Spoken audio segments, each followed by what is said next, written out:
I'm going to bounce it over to Christian now. He hails from the University of South Carolina, right? He has literally just gone through the process of getting his first job outside of college that wasn't already part of a student assistantship. So he is agreed to share his journey a little bit on what he's been through and anything he can offer to the students that are in this chat right here. And the VCs are here. You're more than welcome to chime in at any point, especially during my presentation. So go ahead, Christian. Yeah, man. Thank you, Jimmy. I appreciate you doing this as a former student, because my plans when I was graduating was to come out to CSVA, put my name out there, try to land a GA or an intern or an assistant or something, and a lot of folks don't have that opportunity this year, and I feel terrible for them. But I thought this was a great idea, and you're awesome for doing it. And like you said, Bo, Jev, anybody you want to jump in, please. If you hear something that doesn't sound right or you got a different perspective on, please just stop me. I'll try to make this quick. I've been in South Carolina for 5 years. I was a 4-year undergraduate student, and my boss is Joe Lyle. He had an opportunity to tell me to kick rocks, and he didn't. He made me a full-time, part-time, which is basically full-time, no benefits. So you're there all the same time as the assistants, and Bo likes to point out that we have 27 assistants, even though we only have 4. Joe kind of, I went to CSVA, and the idea was that I would end up getting a job, and I got contacted by about 5 or so programs, and nothing was really a right fit. I was trying to stay close to home. I had a 74-year-old cancer surviving, stroke surviving father that I kind of needed to stay within driving distance of. So I needed something kind of in the South, and nothing really came of it. And Joe had the opportunity to say, okay, I'm going to keep you, and you're going to keep doing everything you were doing as a student, but it's going to multiply a lot.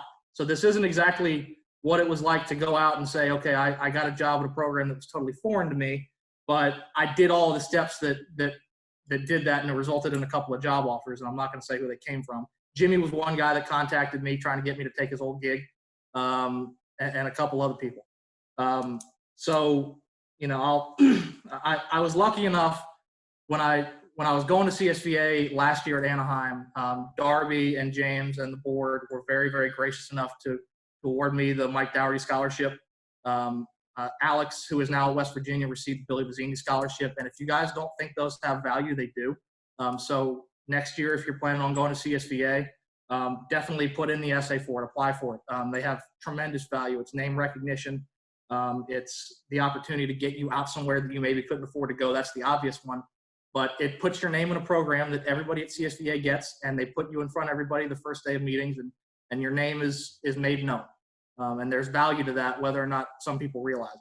So even if you think, there's no reason I would get this, go ahead. It's 250-word essay. And you don't know how many people are going to apply. Put your name in for it. It's worth it, I promise. If you're not a senior or you're not going to end up, having a full-time gig this time next year, definitely consider doing it. So that's me. I'm not going to overly get into, what I do and all that. I'll go over my process of kind of what I went through when I did this last year, because this started for me a little over a year ago when I was, I realized I was going to keep doing this. I had a poli-sci degree. I wasn't going to keep moving forward in poli-sci because I had committed 4 years of working for Joe at what felt like full-time hours all the time, or a majority of the year. Maybe not all the year, but a majority of it. So I said, I'm not going to waste all that time that I put into doing this and just quit. So I'm going to keep doing it. And the first thing that I had to do, and this is kind of where I start, the first thing I had to do when I decided I was going to keep doing this is I had to ask myself, what am I good at and what am I not good at, right?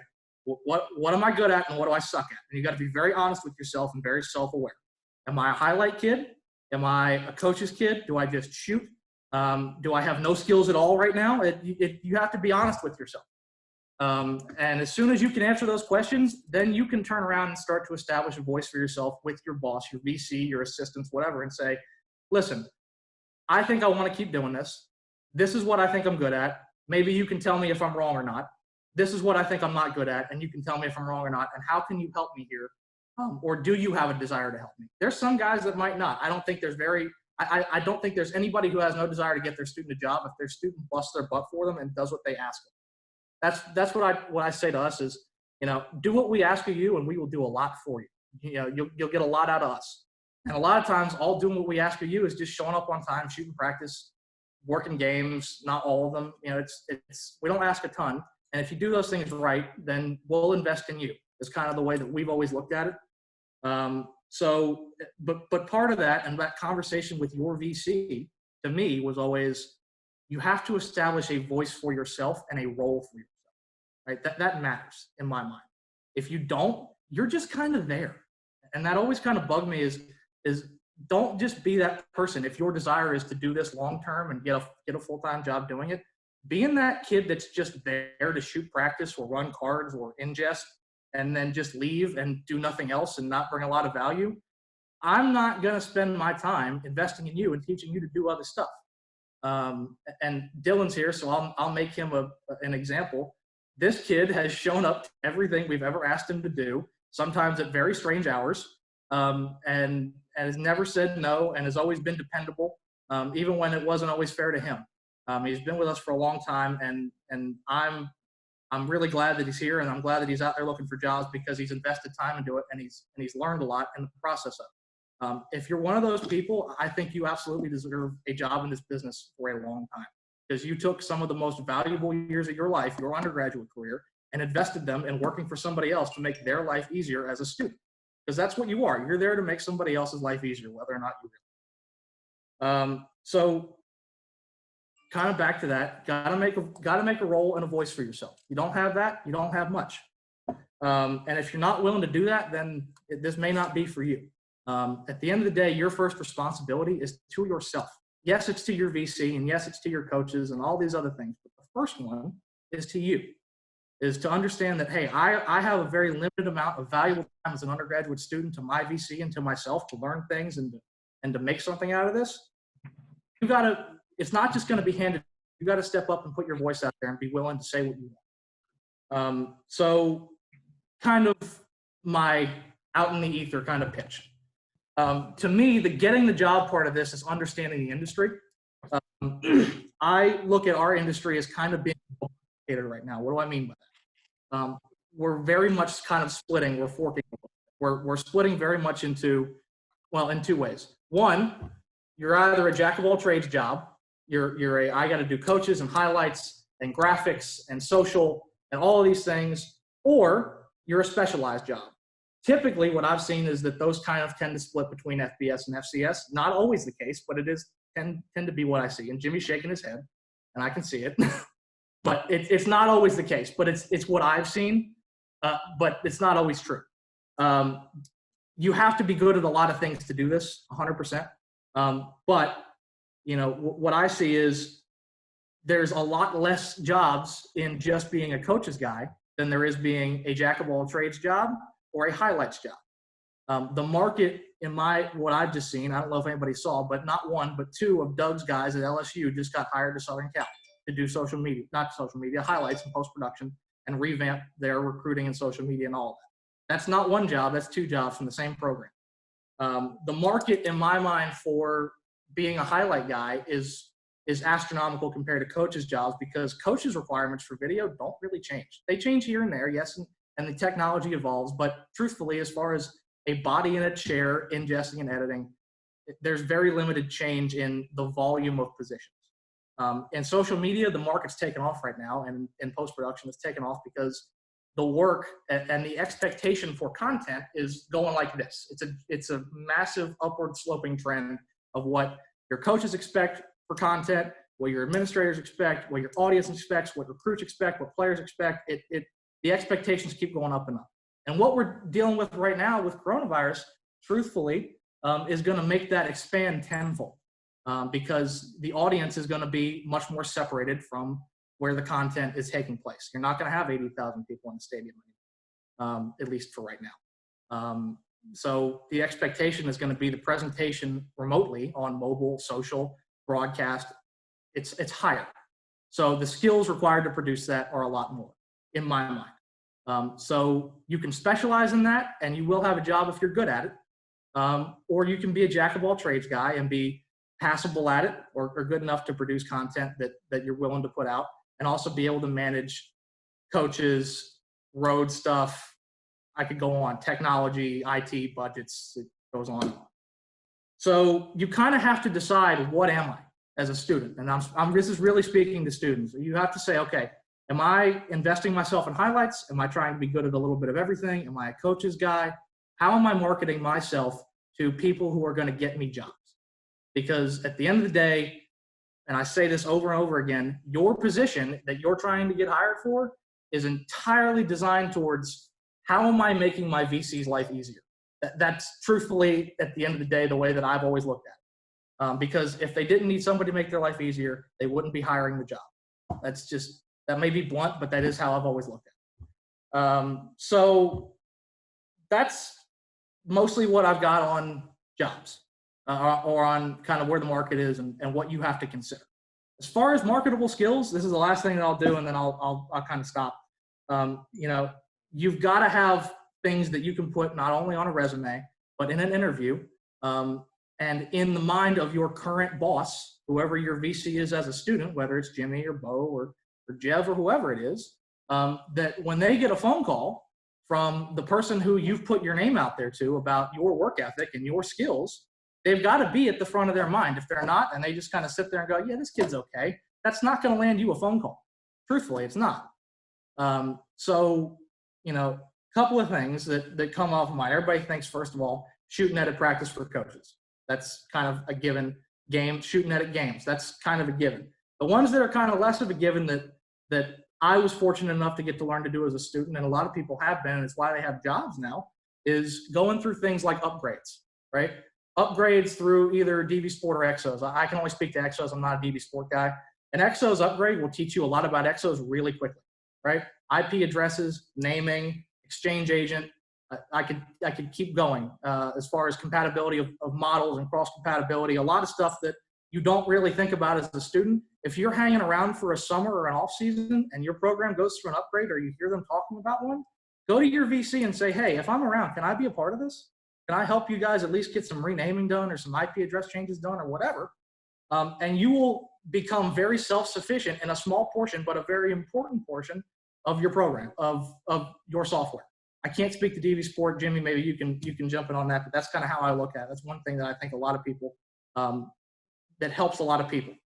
Brett Berger's one of our assistants. He did that at Tennessee. It's why he ended up getting a job at Ohio State, and why he now is full-time with us at South Carolina. Downloading stuff for road laptops or recruiting laptops. If you get comfortable with travel mode and travel folders, portable organizers, downloading media, that's a huge skill. iPads, whatever your iPad situation is, become useful in it. If you're on Exos, get to know Thundercloud and Playbook. If you're on DV Sport, get to know their cloud system. It's little things. Just if you're sitting around in the office, if you're one of those people, just kind of play around with stuff. Don't do stuff to be dangerous, and make sure you're supervised if you don't know what you're doing. But do enough to learn something about, if a player comes in with a really simple question about Playbook, or they can't see this edit or whatever, know where it is and know how to find it. And you're valuable to your VC because that player didn't have to walk into their office and ask a question that they've answered 7,000 times. Be self-sufficient on the road. If you get taken on the road, know how to set up a meeting room, or learn how to set up a meeting room from somebody else and be able to do it on your own. Know how to operate at the stadium on your own. These things that happen over time, but they're very important. If you can do all of these things, that I'm basically describing more or less GA work. At the end of the day, GA and intern work at a less advanced level. If you can do all these things, people will be willing to take you on as a GA and round out that set of skills and say, all right, I'll take this and go just a little bit further. That's my experience of what I've seen. That's really all I've got. There's a lot more that I know that I'm missing, but that's kind of the basic of things you need to know to market yourself from a skill perspective. Things you need to know about the industry and where we are, and what you need to look for, and how you need to be aware of looking into jobs and what they're asking of you. That's the biggest thing. Know what somebody asks of you and what you can give them back in response. Kind of where we are as an industry, and that's truthfully just about all I got. I know I probably was a bunch of verbal diarrhea, but Jimmy, Bo, anybody's got anything to add? That's really all I got. Does anybody have any questions before people can add to the conversation? Does anybody have any general questions for Christian on his journey or anything about the industry, whatever you want. Yeah, I'll have one for Christian. Given the circumstances, and we know that camps would be coming up in June and July, what is there anything that we can be doing now to just keep up with our skills and to make sure that we're not losing anything or just refining our skills to make sure that we're continuously getting better? That's an awesome question, and that's my student right there. Hell yeah. It's a great question because I do think that some of these skills that you pick up as a coach's video guy or as a highlight person or whatever, they are perishable skills. I think more so in post-production and highlights because that's just a brain exercise and shooting over and over again or running stuff through Premiere and building a sequence and so on and so forth. I think as a student, it depends on your program because some programs are going to let people back in their buildings sooner than others. Ours, we're probably not getting let back in. Our coaches are back in right now, but our students are probably not going to get let back in until we do some form of an OTA in July, which is being discussed right now. So I don't know that there's much of anything to do, and I hate to give you this answer. I don't think there's a lot for students to do at this moment if you're not in your building, if you can't get in. If you can, I think this is a super valuable time for students. If you're around your campus and you can get into your building and they'll allow you, I think this is a top 5 valuable point in time to be a student because not everybody's around. Some people may not want to come to the building. Some people have to work in shifts, so they have to have more than one person because they won't allow you to be in the building forever. It kind of depends on your situation. If you are around, be helpful with PFF if you guys are trying to catch up on PFF. Be helpful with player cut-ups of guys who didn't get drafted but want to keep putting their film out to the CFL. Things like that are just their personal highlights. That stuff comes up in the summer. There are no camps, and that does suck, although, praise Jesus, there's no camps. It's tough because it takes away a lot of hours for kids who are on an hourly paid kind of deal, and it also takes away experience. I think at the end of the day, if you're in your building, you just need to sit in the office and try to be as valuable as you can without taking up space and violating your university policy and pissing off your VC. If you can do that and be around, just come in every day and be, where can I help? And truthfully, that's my advice to any student anytime. Just be, what can I help you with today to make your life easier? If that's your starting point, your day will take off from there. If it's nothing, it's nothing, whatever. But if it's something, then you'll learn something that day.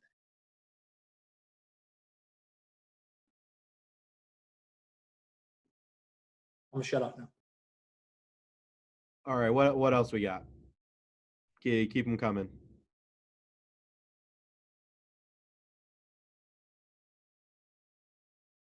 Okay.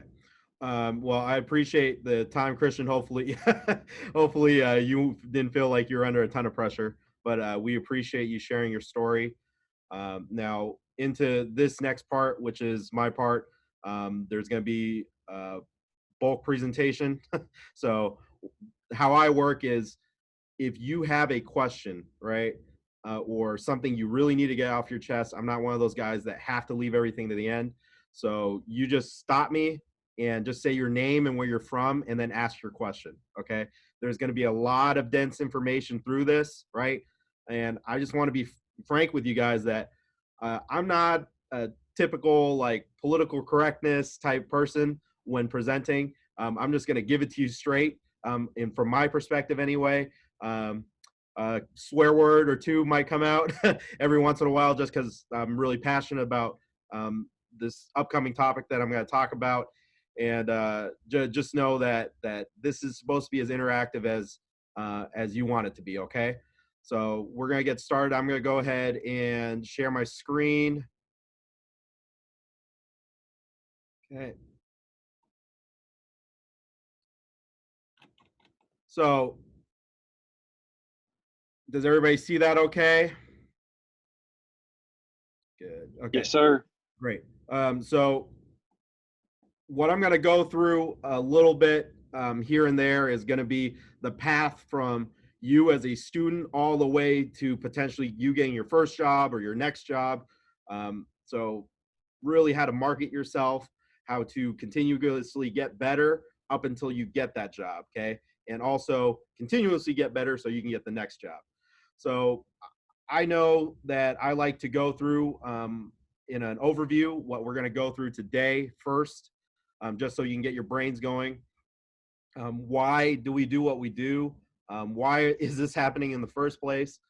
Core covenants are things that I strongly believe that are, for me personally, that I think are important when it comes to this topic and just approaching life, etc. Those are my core covenants. The job that you're at now, self-marketing all the way up to the interview, how to make genuine connections, and also how to keep them at the end of the day. And again, we have some VCs in here. Please jump in if you need to say anything further, okay? All right, so just a little bit about my journey. And usually I wouldn't go through in detail what's happened in my life and career, but it applies to what we're going to talk about today. I want to put a disclaimer. My journey is atypical, okay? Do not expect the same results just because you're going to do what I say or explaining like how I went through my career and my life, right? I feel like that I've been very blessed, very lucky, right, to be in the position that I am in the time that it took, okay? So I'm into my third season here at Buffalo. My primary role is a little bit of everything, but the buck stops with me when it comes to coaches, video, practice, etc. Hiring student assistants, supervising them to do the best job they can do, and also provide post-production content to a variety of different areas. But the main content machine that we use to put it out is the UB football video page. Prior to here, I served 1 year at Albany, and prior to that, I served 1 year with the arena football team, the Arizona Rattlers. We won an indoor football championship there. And the year before that, I was doing clinical research and coaching at my old high school. And outside of coaching at my alma mater, I was hating every second of my life, okay? The thing that you got to know is that I've got to where I've gotten to in 3 years. And throughout this whole presentation, always keep thinking like, wow, 3 years, that sounds like a lot. Oh, 6 years, that sounds like a lot for some of these people that you're going to listen to. Well, look, a season really, realistically, is only 3 months, right? And in this industry, you're going to realize stuff flips fast in your life, okay?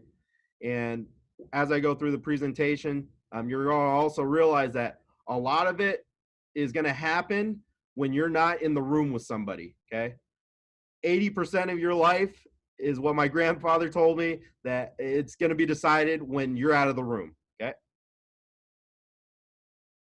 So question number one is why do you do what you do?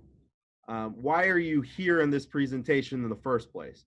Well, obviously you give a damn more than other people to be able to be in here and get the information and see if I can get at least one thing that's useful. I mean, it might be a stretch in my presentation, but the thing is that you need to look within yourself, just like Christian was talking, and find out what you're going to be really good at, right? But also at the core as a person, like, why are you doing what you're doing right now? Why did you choose to give up this time in your life? It's the best years of your life, college, right? To be in the position that you are in, okay? Because if you thought that you're going to be in it for the money, well, you better find something else. That's number one, right? Because money doesn't come easy and it might not always come quick, right? You're going to have to self-sacrifice a ton, and you're going to have to really delve deep into why you want to be around football, the football video industry in general, right? So you need to look within yourself why you do that, okay? Now, these are my core covenants.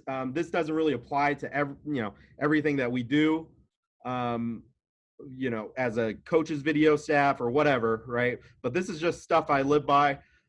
Work passionately, and passion for me means that you work hard, but you also have pride in what you do, okay? You take pride in the details. You just enjoy being at work for the sake of being around something that you love, okay? The baseline of everything that you guys go through is hard work. Everybody works hard. Everybody works dumb hours, okay? Way more than you expect, okay? Now, if you think like a fan, well, you're going to end up like a fan out in those seats, okay?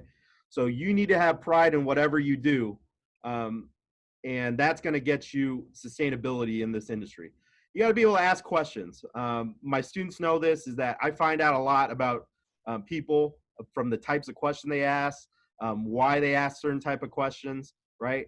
But the thing is nobody else is going to ask them for you, right? You can't bank on other people being the ones to ask your question. Just be honest, right? Be loyal. Whether it's to three people, your yourself, your head coach, and your VC, right? Just be honest with everybody that you interact with in life to the best of your ability, right? And that should be a pretty good policy going forward. And then just be you at the end of the day, because I tell my students this all the time, and every one of them they're going to roll their eyes throughout this presentation because they heard every one of my isms a million times over. But you guys aren't robots, okay? You guys aren't meant out there to just hit record and come back in the office, all right? You're human beings, okay? The tough part about our jobs isn't the actual coach's video. Like Christian said, like that part, changes a little bit from program to program. But the toughest part about our jobs is dealing with the people behind the cameras, right? So find a way to stand out and find a way to be you within your program, okay? Don't be somebody you're not. All right, here we go. Some stuff you're going to listen to and you're going to be like, what is this guy talking about? Some stuff you're just not going to be comfortable hearing, and I'm just here to tell you what I believe is my truth, okay? Sometimes it's just going to be dumb luck, being in the right place at the right time. For example, the first job I've ever got that gave me money was the University at Albany, right? It was right off arena football. They happened to not have any candidates. It was late July. They're about to head into training camp in August, and they took whoever I could, right? Or took whoever they could. Now, for your perspective, you're not going to not take that job, right, if you have nothing going on. So just accept it. But the thing is that sprung into a network of connections, relationships that got me to where I am now. You really just need your one big break, okay? And whether you consider that getting paid a little bit or whatever it is, going to a big program, etc., that's up to you. But sometimes it's just about being in the right place at the right time, working with somebody that's worked in a different place. Big time is wherever you work, okay? This is something that is very tough to deal with, especially with people around my age and younger, is that, look, I feel like I need to go work at, I know Bo's going to be a good sport. I need to go work at Auburn. I need to go work at University of South Carolina. I need to go work at USC. I need to go work at LSU to be able to get the best type of education for what I do, etc. That's not true, right? Given that you're strong enough with yourself and strong enough in the beliefs of your ability, big time work is going to follow wherever you go. Hopefully that makes sense. However you portray yourself, how you work, how productive you are, that's going to show up wherever you go. Doesn't matter if it's at the D3 level, doesn't matter if it's in Canada, doesn't matter if it's in Buffalo, okay? Because you're going to realize that the grass isn't always greener, all right? Treat your students and train them well, okay? Treat your students right and train them well. You know why? Because at the end of the day, the film, especially as a VC you put out, that's your resume, okay? There's only 130 some other VCs out here that watch the film. They're going to evaluate you and how you teach and how you are as a VC off of it, okay? So you need to be able to be on top of your film first before criticizing everybody else, okay? These are two mentalities that I take personally, and I know not everybody is wired this way, but this should piss you off for a lot of you guys, especially if you're looking for a job or have a job that you don't like. Look, 50 to 100, 500 people, 100 people are lining up to take your job if you quit. So that either should motivate you to keep sharp, right, or to understand that you're in a really lucky position to be around football or basketball or whatever it is, okay? Because it's got to be less than 1%, right, of people on this earth or in this country that can do what we do, okay? Don't take that for granted. And then this is the very last thing that should fire you up, is that there are plenty of people out there, no matter what industry it is, ours, or if you decide to go somewhere else that does that job way worse than you could. Okay?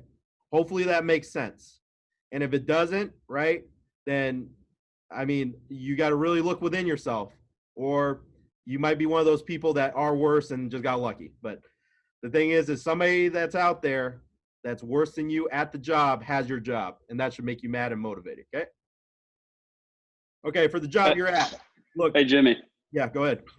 I'll throw in, one of those main things, just be patient. Whether it's be patient finding a job, but once you get a job, that's the thing, is half these guys don't know what an on button is, what a power button is for something.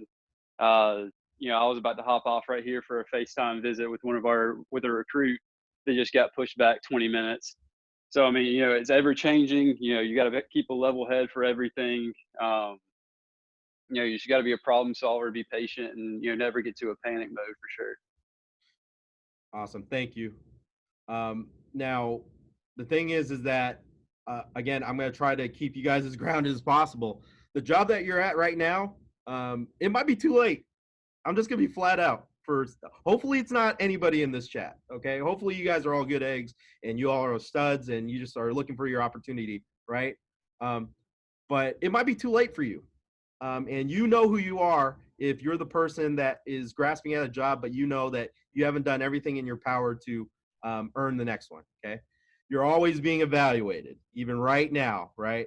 Now, Bo is one of the least threatening people I know here. But the thing is that you never know what that opportunity might be. It might be from, Bo listening to you during the breakout session. Hey, I really like what she had to say, or, oh, I should keep note of, X, Y, and Z, right? You never know who that person is that will get your next job. And the thing is that it might not be a VC either. It might be a coach that gets a head coaching job somewhere else and leaves the program. You have to be, I'm not saying you have to get along with everybody, but you have to try to do the best job for everybody as objectively as possible. Okay. Your next job interview is when you come into work every day. I don't care if it's now. I don't care if it's in the fall when we all get back to football, hopefully, right? Your next job interview happens daily. Okay. What's your attitude? What's your effort level like? Okay. Are you asking good questions? How productive are you? What could be the breaking point? Okay. Happens every single day. I'm trying to view things as optimistically as possible, especially when it comes to student assistants too, is that I'm looking for a reason not to hire you. And hopefully that makes sense. The thing is also the dirty secret. The dirty secret is that, look, your peers might be the ones hiring you someday. And you got to eat a slice of humble pie when it comes to that, right? There's some people where you interact with them and you kind of feel that, look, this guy's going to pop off one day. This girl's going to pop off one day. And I want to be part of the wave, right? And look at the people around you too, okay? Those are the people that are going to grind with you all the way up to the top and get you where you want to go as well, all right? Attitude and effort are always completely free, regardless of what you go through in life. I know that life happens. It's going to affect your attitude and effort on most days, but if you're a consistent person when it comes to attitude and effort, right, you're going to go far in a lot of areas in life. Now, how do you stand out? Is it positively or negatively? Like, what do you think you're kind of known as, within the office? How do you think other people portray you? Now, it's America, right? It's a free country. You don't have to care, right? But sometimes being introspective enough to realize and being self-aware enough to how am I in front of my boss? How am I in front of my coworkers, etc.? Am I reliable? Am I trustworthy? The thing is that if you're a person that enforces the standard like I do, my students know this, and they're going to roll their eyes at this too. They know when somebody's late because I rip into them hard, right? Because I know that's something that is completely free too. And being on time to stuff means that you care, okay? Now, are you the guy or girl that looks for greener pastures all the time? Okay, this might be applied to people that are in jobs right now. Or are you the person that's behind closed doors, like wheeling and dealing, like, hey, Bo, like I heard that so-and-so was going to retire. Oh, I heard so-and-so is going to this place. What do you think of me? Blah, blah, blah. You know, don't be this person, okay? Red flag, okay? Like I said before, big time is wherever you are, right? The jobs will come if you do a great job wherever you are. And the thing is, I got told this by a really old school coach, is that fake grass and real grass always looks green, okay? Just because you go somewhere that looks shiny and new on the outside, okay? And again, I know Bo's going to be a good sport, and I know Bo runs a great program. But just because you go to Auburn doesn't mean that you get a quality education level when it comes to coaches' video or being treated right or the coaching staff treating you right. And the thing is that look, you can create those environments for yourself, okay? You can affect everything that you touch, all right?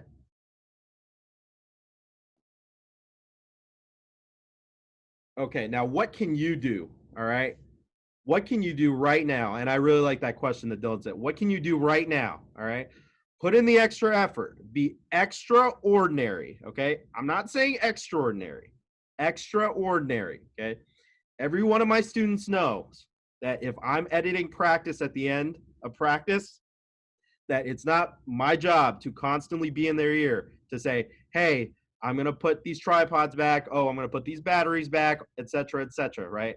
And it's always nice to have somebody, and I'm just going to give a shout out to Danny right now. Danny, without being told, and he doesn't need praise or anything like that, but I see every single day that after everybody puts their stuff back, right, he always double checks to make sure everything's in the right place. So I appreciate that, okay? And also, my students know it's really hard to get a public compliment on me, so take it while it lasts. When you have opportunities, get to know people outside of your office, okay? I'm stealing this directly from one of my students, Janae. You never know, again, who's going to be the one that hires you, but also it's good to know the infrastructure of the program that you're in, whether it's talking to the trainers, whether it's talking to the strength staff, whether it's talking to the GAs, the volunteers, right? I'm not saying you're going up right up to the head coach and having a conversation every day, right, about how his program should be better, because you'll just get fired. But the thing is that the people around you, okay, that you can get around to understand the ins and outs of football and how your little piece affects everybody else, that's going to be very positive, okay? Now, look, I love ideas, okay? I'm an idea person. I love it when people bring up ideas to me. I'm not going to say that I'm going to accept every one of those ideas. 99 times I might shoot down the idea, but that one might be the breakthrough and might really frame how I look at you as a thinker, as a person, because again, I'm thinking right now a lot of you are from really good programs. I get it, and I'm not talking about you guys, but a lot of you guys might be stuck at the robotic or doing level right now. You aren't people that spark ideas. You aren't guys that head up ideas, etc. And that's not what you're asked to do. But you have to make that for yourself, okay? You need to make sure that you're just not a list person, okay? Don't be afraid to ask for help or opportunities, right? Another person that's really good at this, again, shout out to Janae, is that she's always asking, like, what are other ways like I can get involved in the NFL or other areas in the program, because she knows that the more things that she's going to be good at, right, or master at, it's going to make her invaluable, okay? The way that another coach put it to me is that if you know how to do everything, it's really hard to fire you, right, because you operate everything, okay, within the bounds of your job. But you better be a master at your job first, okay?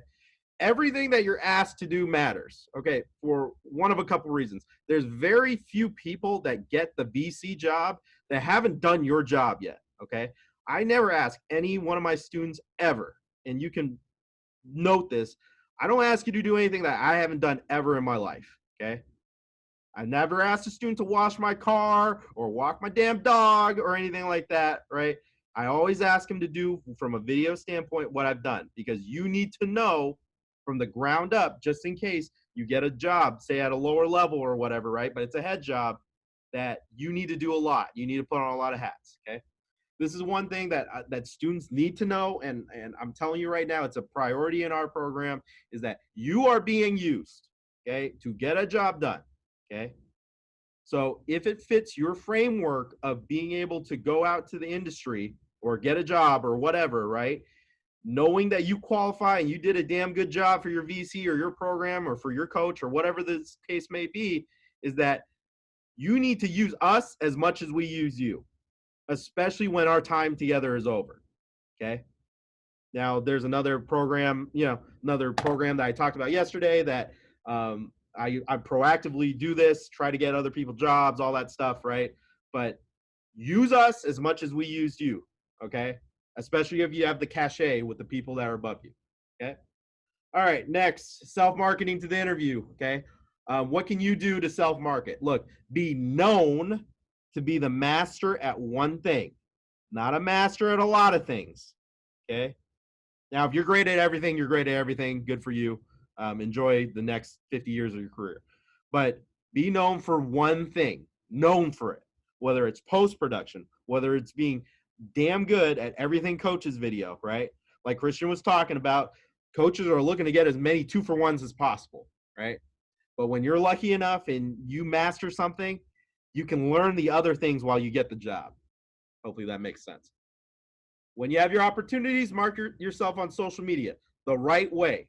Make sure it's not a pain in the ass for you when it comes to your head coach or your VC. If they don't like people publicizing themselves that way, then it is what it is. You're under the umbrella of the program, right?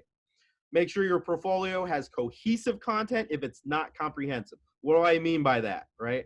So say if I have any designers in here, graphic designers, if you're not asked to do everything, right, then make sure that you have a series that's dedicated just for you, okay?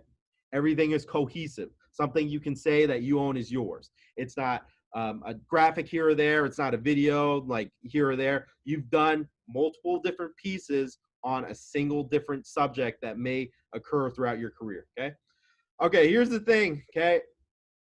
Go through your old tweets and media, okay? Some of you guys are complete scourges on this earth, okay? Maybe in a past life. I'm just saying. Go through old tweets, go through old media. Maybe have professional accounts for everything, okay? Chris just made a professional Instagram. I don't know what that means because I'm old, okay? But purge all old tweets and media now, okay? Now, also, there are so many different resources online, and Christian, actually my head coach is calling right now. If you don't mind going through a couple different resources for the students while I answer this call. Yeah, pick your phone up.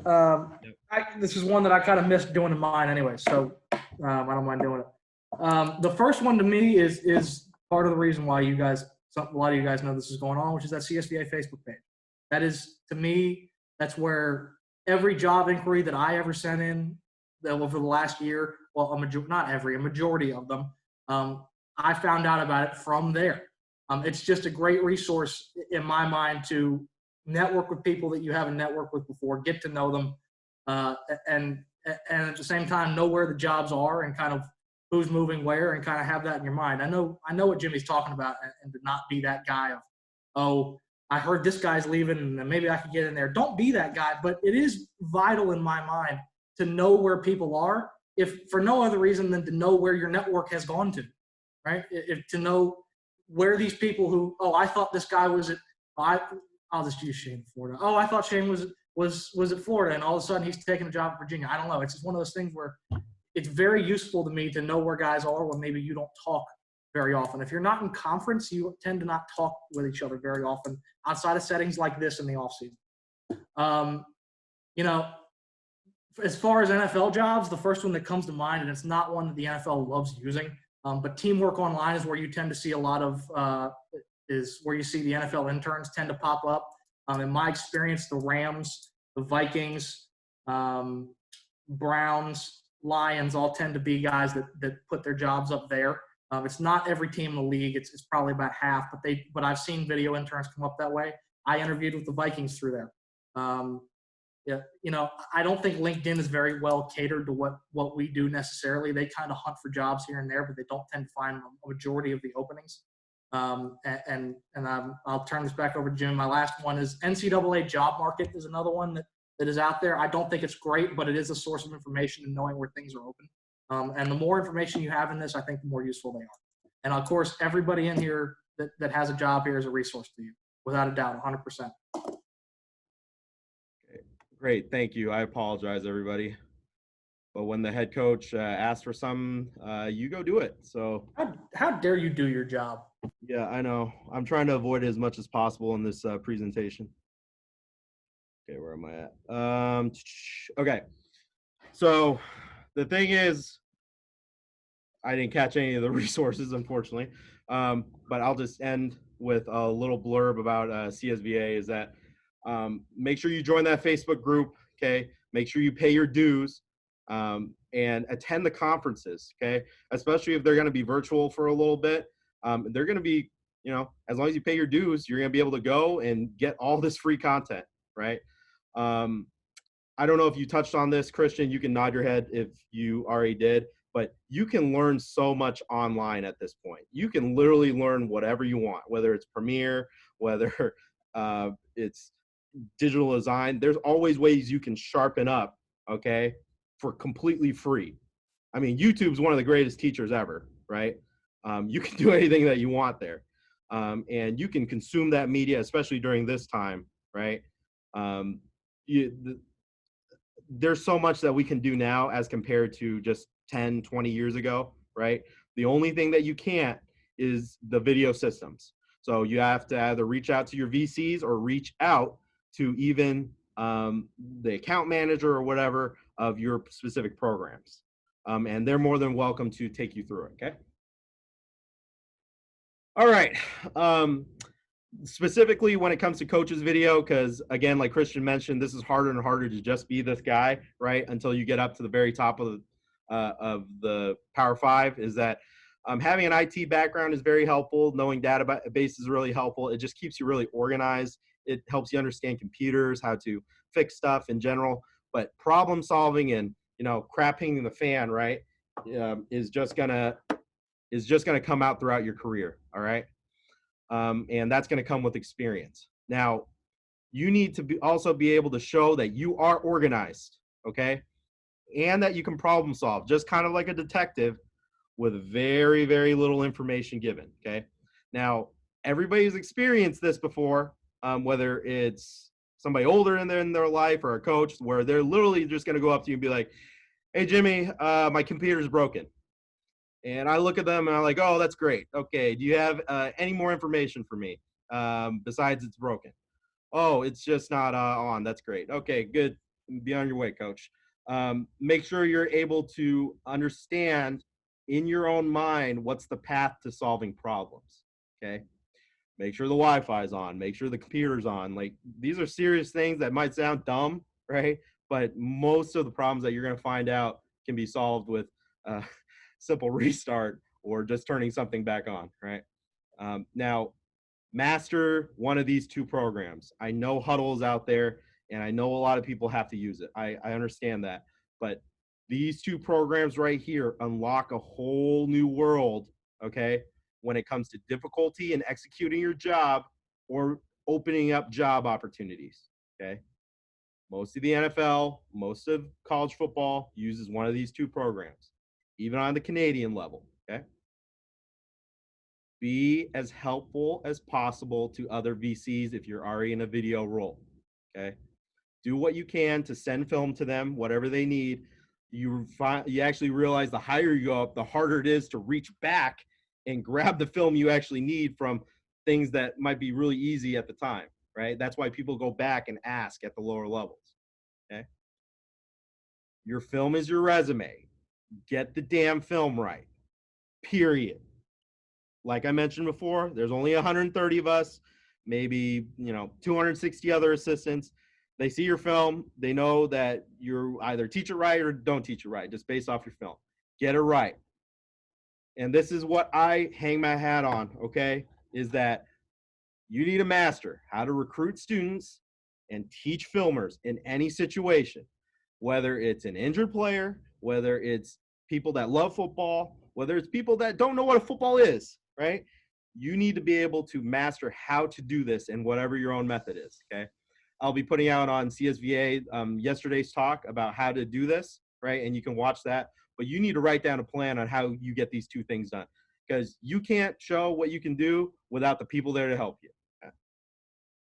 All right, here we go, the interview, okay?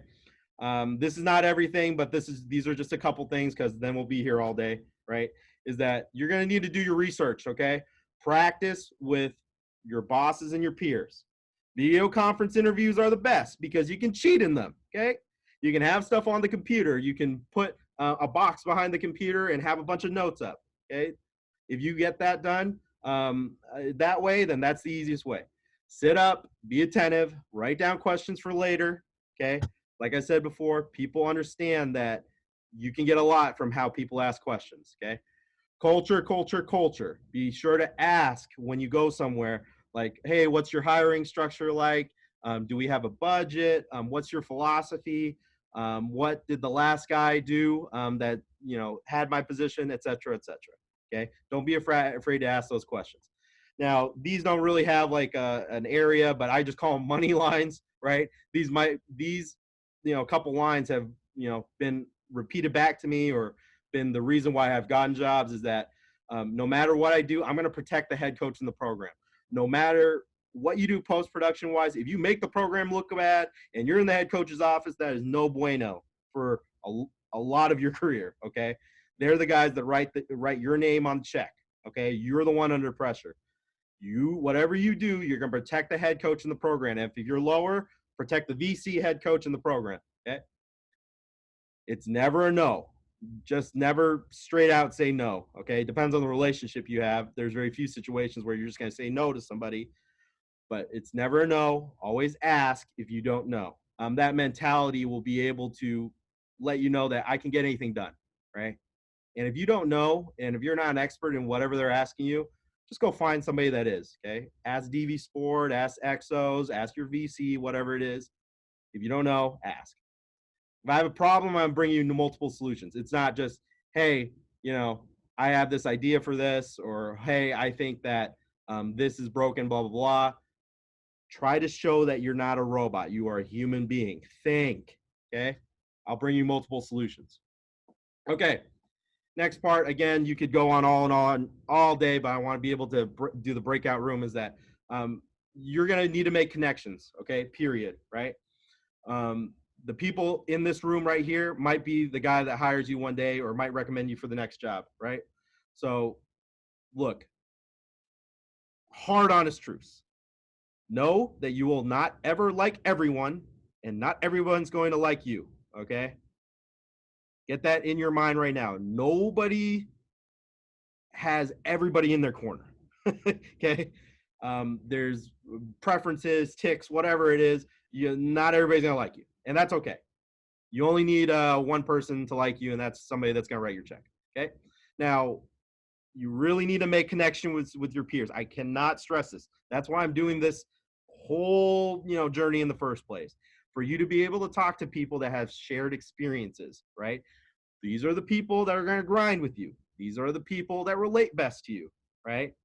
I'm 27 by Act 72, okay? Ask all my students that, okay? So just know that these are the people that are going to rise up through the ranks with you, okay? Note important dates in other people's life. Oh, another disclaimer. A lot of this just sounds like complete scumbag stuff, right? But the thing is that when you have these in your mind, these just have never been on paper, okay? This is stuff that happens in people's minds all the time, okay? So sue me, all right? Look, note important dates in the other person's life, whether they just had a baby, like Chris Miller at Air Force just had a baby. If you know him, send him a congratulations. Beautiful baby girl, right? That's just an example. He's also a good sport. But note important dates in the other person's life. If it's a damn birthday, look, you get told when damn birthdays happen, okay, if you have them on Facebook. So just send them a text, okay? Note important dates on the other program's timeline, okay? Yeah, hey, you guys had a big bowl win. Oh, hey, congrats on making it to the championship, okay? It doesn't have to be something crazy, right? It doesn't have to be, anything that isn't natural, right? But here's the constant, right? You need to be the one that reaches out. If you're going to sit and you're going to wait, everybody else is going to pass you by that does these things. Okay? Do these things. All right? Hopefully that makes sense. Now, this is really easy ways to get into the other person's life and to start conversation and, say how you do. I'm just going to be honest with you. Okay? Right now, the easiest question to ask anybody in the industry is just, how are you and how is your damn family doing? Okay? That's just being frank, okay? It makes it look like you're a decent human being, at least. And then there's a lot of people out there that are under a lot of stress, okay? And it's a very big change in their lives. It doesn't hurt to ask people how they're doing. Okay? All right. Last couple slides here. Everybody loves talking about themselves at some point. Some people way more than others, okay? If you ask for advice from people that you believe are your mentors or people that you admire, that is the biggest connector I've ever seen, okay? Because it shows that you care. It's, flattering in some ways because that means they're complimenting your work. Now, the thing is that you can look for bad advice, you can look for good advice, but just look for advice in general, right? Hey, like, I have this situation, like, how would you handle it? It doesn't have to be even related to video. You'll know when you're making genuine connections with people if they ask you about situations that are outside the video office, right? Hey, my friend's in this situation, like, what would you do if you were me, right? Hey, I'm dealing with this problem in my life. How would you deal with this if you were me? That's when you know that you have a genuine connection with a person, okay? Go visit CSVA board members. Like, go for the top of the top if you want, right? Conferences, other schools. Go after those big time people right now, because then you're just going to realize, oh, the veil's lifted. They're just regular human beings, okay? Errol Seaver, NC State, president, great person, great human being, one of the nicest guy ever, right? Go talk to him. He will answer back. It might not be right away, okay? Or if you're me, you might be a really poor texter, okay? You'll end up getting back, okay? But the thing is just reach out to these people. Attend all kinds of talks just like this. Reach out to your coach's video provider. Attend all kinds of things that grab information, okay? All right, here we go. I want some questions, please. I know I threw a lot at you in a very short amount of time. What do we got? Speak up. Forever hold your peace before we break out. I just have a quick question on how our video, of course, is our resume. So other than I have the Exos app, obviously don't have direct access to that video to take it. So my video coordinator, of course, is Jevin. So do I go to Jevin and say, hey, I'm looking into Buffalo. Would you send me some of my stuff so I can send to them? Or does he send it directly to you? Or how would that particularly work? That's a really good question, and I like how you're angling for my job. That's a really good power play. Now the thing is that, yes, it's true that you can't, sometimes you really can't directly send video out there, right? Going through a couple of approval channels. But I'm sure that, with the going through the proper approval process, going through Jeff, be like, hey, I want to be able to send these clips out to this school, right, just to show what I can do. But the thing is once they get you in the interview room, they really just want you to be able to answer questions concisely. They want to see how sharp you are, and if they see if you can solve problems or not, right? And the thing is in the interview, there's no problems to solve. They just want to see how much experience you have. They're going to ask you, hey, what's the toughest thing you ever gone through? What's the toughest problem you ever solved? The beautiful thing with Jev is you can be like, hey, Jev, can you break something that won't get you fired? And can you show me how to fix it? Right? Yeah. Like, there's not, like, the thing is also is that you have to also kind of look back on different types of technologies. It sounds really dumb, but more and more people don't know how to use a walkie-talkie, right? More and more people don't know how to work a projector. I know it might be second nature to us because we're taught to do it, right? But you need to be able to see the big picture. It's not just about filming. If you're going to come after my job, you're not behind a camera, okay? You got to be able to teach. You got to be able to enforce the standard, be able to have good coaches video out there, all right? Yeah. Hopefully that helps. But you can definitely ask Jev, hey, I want to make these cut-ups like the school's asking for it, right? I want to be able to show my stuff. Gotcha. Yeah, because I know, I mean, it's a hard spot because there's a certain level of confidentiality in all of the film and filming practices. So I wasn't sure, I guess, where that line was to be able to share it for your own personal resume. Brianna, I'll throw you this as well, and this is just a different perspective.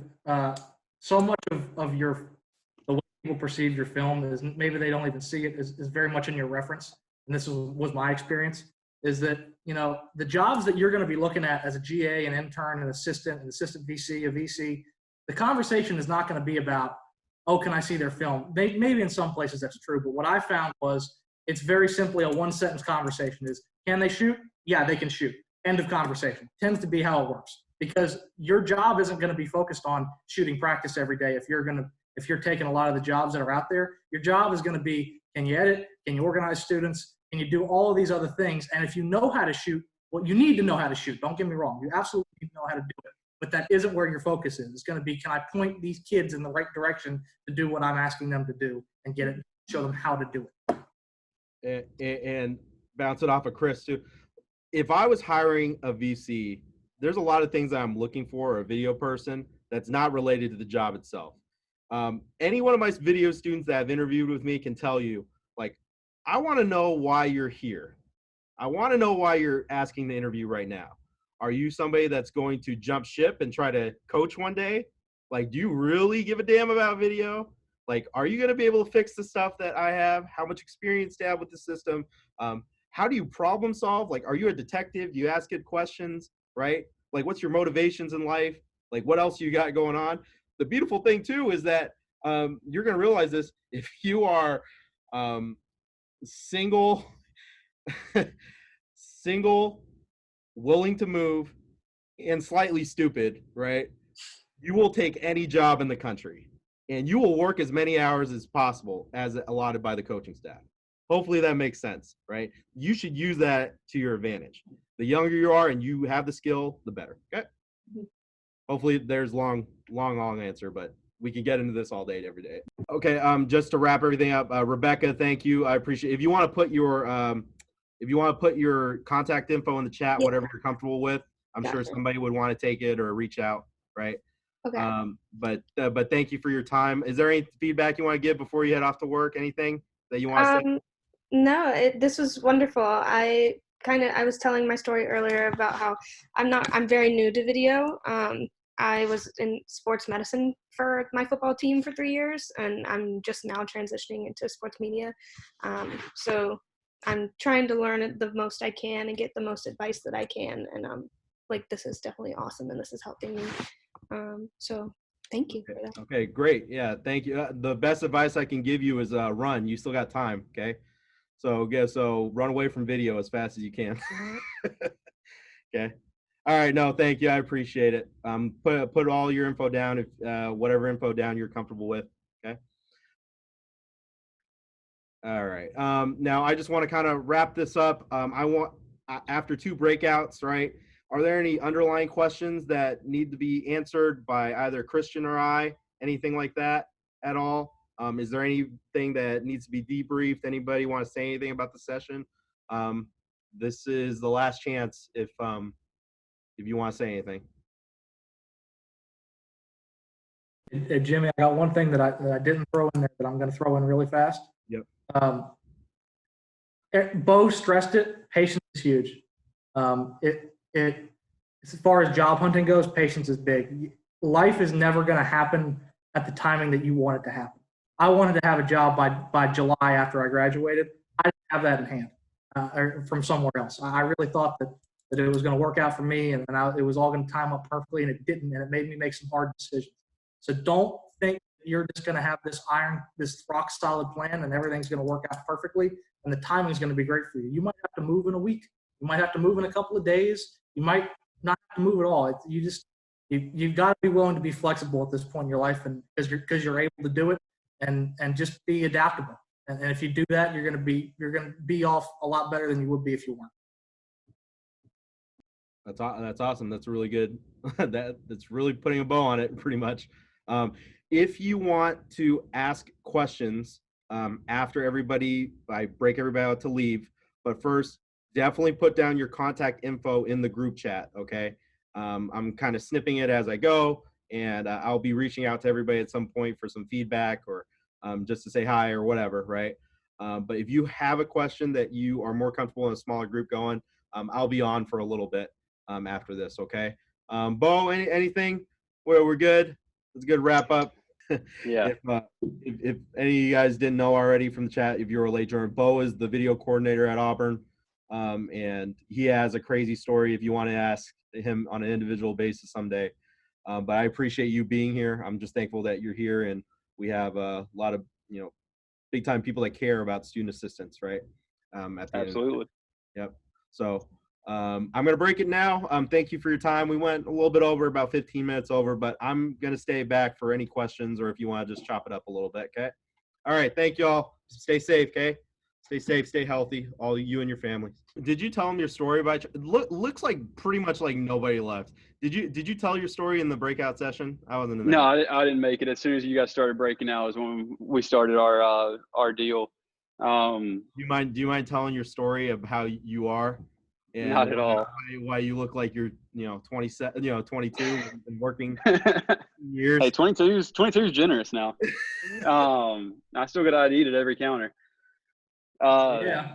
But yeah, worked here for I guess 4.5 years, 5 seasons as a student. Was hanging around after graduation, working part time. Luckily, my VC at the time was able to work that out for me to be able to stay on. Typically, we're full-time students only. Obviously, after I graduated, that kind of went out the window. But was able to work, January and February as a temporary employee. I was trying to get interviews, thinking about going into college or NFL scouting type deals. And then I had taken a couple of interviews for video jobs, as well as was close to taking one that, thank God, I didn't. But 2 days before spring ball, they canned my video coordinator who'd been here 9 years and said, "Can you get us through spring?" And I did so, I guess. I did all right. They kept me around. Going into year 5 right now, or season number 5. Obviously, seasons and the years get kind of iffy just because of the way our contracts work, January to January. But yeah, I mean, just kind of, edited every game from 13. Well, I guess only 2 years. Damn, never mind. Anyways, I started editing games on game day in 2013. Was not supposed to. Was actually supposed to be the backup guy, and then the first game of the year was a 6 or 7 o'clock kickoff, and the guy came in absolutely hammered. That was supposed to be editing the game, so he got canned right there. So my first game was Auburn hurry up offense versus Washington State's hurry up offense. So cutting up about 280 plays during the game. It was a good time, but just did everything that I could to stick around, stay late, come in when I didn't have to, learn everything that I could, just kind of be a sponge. Something that Christian mentioned earlier about updates and everything is right when I got the job. Actually, I'm sorry, the summer prior, we switched from DV Sport to Exos during our coach's vacation period, because it was, with it being so close to the season, my video coordinator took his vacation as well, which might not have helped him out that next spring too much. So I was the lone man in the office with Bill McCarthy and Jim Callahan doing our migration and our install and everything. Bill's now the head of football for Exos, and I can't remember what Jim's doing. He was a technical account manager for a long time. But networking with those guys, trying to learn everything that I could as that process went on, that helped me immensely. Just learning the back end of everything, learning, like Christian said, just IP addresses, renaming computers, how everything works on the backside of stuff that you're not going to learn just filming a practice and going home. You're not going to learn it sitting in the office, after hours in the season, because that stuff doesn't happen during the season. Or if it does, you're probably going to, your video coordinator job might be open come spring. And then to add on to that, my first year was a coaching change. We had a new defensive coordinator coming in. which I'm sure Christian can speak to this too, has, your Exos reports, your play tools, your new cut-ups, your new calculated fields. I mean, just everything that I did not know existed whatsoever. Building a book full of 60 reports that Exos has to build for you. And that doesn't come back for a month. So, just sat there watching them do it until I learned it myself. And, now I can make reports from scratch. Hate doing it, don't get me wrong, because it's the most miserable process known to man. Using Exos's like 1996 report creating tool. You have to have like a programming degree to make. Oh, absolutely. I mean, and they're like, hey, can you make this column a little wider? And it's the first column in the table. And it's like, you realize that makes me have to go do math, that I've got to add 250 pixels to this column, this column, this column, move this line over. Oh my, it's the worst. Bring back some X stats. Yeah. But, and that was something, we had my first year, I had a guy that came in with me in 2011 that graduated, took a little longer than I did, and went to Jacksonville State for a year right after graduation as the head guy there, which is just a GA spot. And then that next January was talking with Oklahoma State's video coordinator, ended up he got the assistant spot there.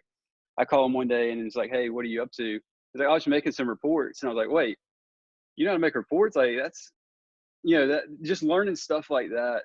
Like somebody mentioned earlier, was asking about sending in film, proving that you can shoot. If my assistant's on a camera, we got some problems. It's more so learning, knowing the back end of Exos. Hey, this guy needs this cut up made. This, this team, we just got a request for this team's offense. Import it, resolve it, share it out, push it. All that stuff that's on the backside of stuff that, doesn't get seen all the time. And to what Jimmy was saying earlier, is your boy Danny still on here, Jimmy? Yes. So I've got a kid the same way. Absolutely saved my ass my first year because I was a one-man band. The only one, well, actually Vanderbilt's the only one left now, but I was the second to last SEC school to get a full-time assistant. And I was directly out of college, didn't know, had never been a video coordinator or anything like that. I had a kid that, would come in the office, like it was his second home, got him marking up TV copies his first year because we didn't have the Exo service. Thank God for that now. But just helped me immensely in just the little things. And, now he's kind of that guy. Uh-oh, we're on the move. Recruiting calls, but I'm going to stay on here. So, he's kind of our guy that, double checks everything. I can always count on him, set up the locker room projector on game day, gather iPads from coaches, has that rapport with them where, they know who to get their iPad to get the game afterwards. Just making yourself stand out. I mean, I feel like I did a good job of that when I'm about to hop in an elevator, so I might lose you guys. Shit, I'll take the stairs. I need it. But we, that was the main thing is when all that went down, when they, fired my predecessor, all that type stuff. I had a meeting with our associate AD for operations, and they sat me down and said, "Hey, you've stood out. We know that you know the system. We know that you know our staff. We know that you know this, that, and the other." And whether I did or not, I'm shaking my head. Hell yeah, I do. But just doing that and making yourself stand out, don't be afraid to go, follow your coordinator around to, the GA and analyst room and chop it up with those guys. Because most of the time they're the ones that are having, that are needing things explained to them, need things taught to them. Just thinking like a D-line coach or a D-line GA or something. Operate and tag and distribute, that type of stuff where it's just tips and tricks that not every coach or every GA knows. But when that opportunity comes and you're saying, hey, this coach needs to learn how to do this, come watch me teach him. Just kind of being as much of a sponge as you can, really. Got a little winded on those stairs. No. I was just gonna Quarantine, man. say, everybody got a free look at Auburn's facilities. Like my head coach is in this talk right now. Looking at everything that you're going through. No, that's Yeah, awesome. and there's that thing. Dang jumbotron out there.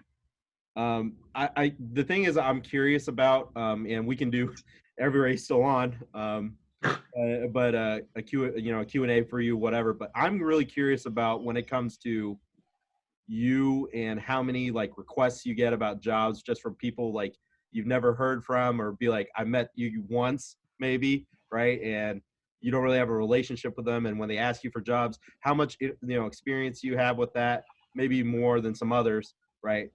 But Are you talking requests for my job, like taking me, or requests for assistance? like assistantships or anything like that, all the time. begging for jobs, like anything like that. So we got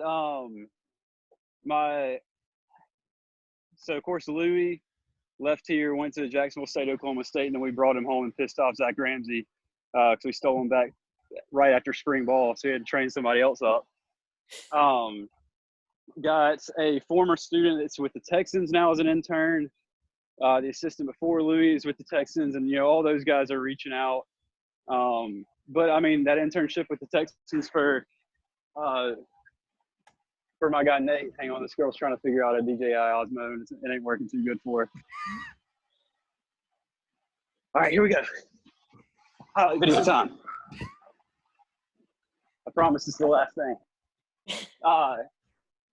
No, this is real life right here, guys. But yeah, I mean, you hear it all the time. Hey, Missouri opened up. I had a guy that I never directly worked with at Auburn.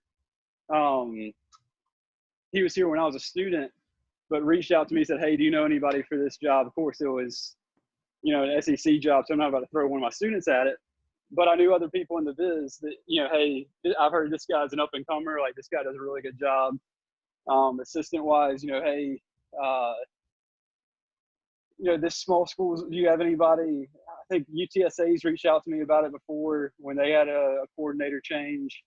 But it's mainly going to be like a GA that's become a position coach that knows, hey, I remember my guy at Auburn had a bunch of good guys. Hey, I remember, like I said, I never worked directly with the guy that was asking me about Missouri, who's the running backs coach up there. But, he remembered, hey, Auburn's got a good program. We can send, we can ask and see if they have somebody or know of somebody that's coming out. But yeah, I mean, it's definitely just, I always live by, it's not, well, I can't say this because I just said that you need to know everything. But, the whole, it's not what you know, it's who you know type deal. It goes a really, really long way. And I think you can see that. And one of Jimmy's bullet points from his presentation of, there's somebody out there that's worse than you that has the job. And all it takes is, you grinding and making that network and, proving that you do a good job at whatever level you're at. Stop the video. All right, now we're done. It's just, like I'll hear about stuff from other schools. Just like, really, like, come on, you've been there, however many years. And, you got a coach that I just had leave here, go to your school, and says that you don't have any of this stuff or don't know how to do any of this stuff. Will reach out to us and say, hey, do you know anybody that can do this, whatever. But yeah, I mean, it's something where you definitely get, I think every coordinator gets reached out to an extent from people that are in their network that used to work for them or whatnot. And, just latching on those people, like Jimmy said, keeping in contact, whether that's, just following on Twitter and liking, new job alert or whatever it is, just saying, hey, congrats. Like, we had a coach in 2012, our offensive coordinator. We were absolutely god-awful. We were 3-9, so everybody got fired. But he ended up getting his first head job 2 years ago. And, texted him congratulations on day of, didn't hear anything. 2 or 3 days later, texts back, I appreciate it so much. How are you doing? Good to hear things are going well for you, whatever. Just keeping those contacts because you never know where somebody's going to end up. Perfect. Yeah, no, one thing that I'm kicking myself, that I didn't put in the presentation that is a big old school thing. You were around probably when it was still being done immensely, was there's nothing like a handwritten note, right? Getting a handwritten note from somebody. I know that's more of a coach's thing, but it doesn't matter what industry that you work in, right? You took time and care to be able to do that for somebody. And again, you're not reaching out to these people, be like, hey, what jobs you got for me? You're always trying to keep the connection and let them know that you're thinking of them, right? I'm not saying you have to be best friends. You're not going to be best friends with anybody. But for me, I remember every handwritten note that I get more than just an email or whatever. So, but I mean, that's based off of the information that you can get from somebody. But sending it to the football program and them getting it to the video department, that might be an easy way to do that as well.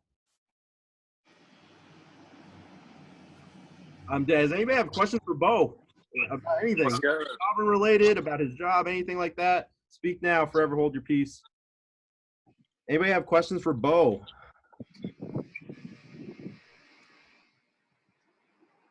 Oh, that's easy. All right, there we go. That's really easy. Okay, I guess it can really end now. Bo was officially part of this, but we appreciate all his time. If you have questions, I'm going to stay on. Like I said, I'm still snipping out these contacts, and I'll reach out to everybody that's put their info in the chat just for some feedback and to show some appreciation. If you want me to keep doing these, we have schools for the next 4 months or so, but doing 2 of these a week is probably my limit. But I appreciate all your time and efforts. Okay, you guys are going to make it through, and just be patient. Christian said it best. I think that's the one thing you should take away. Just be patient. Don't be afraid. Just don't be out of the game. Okay.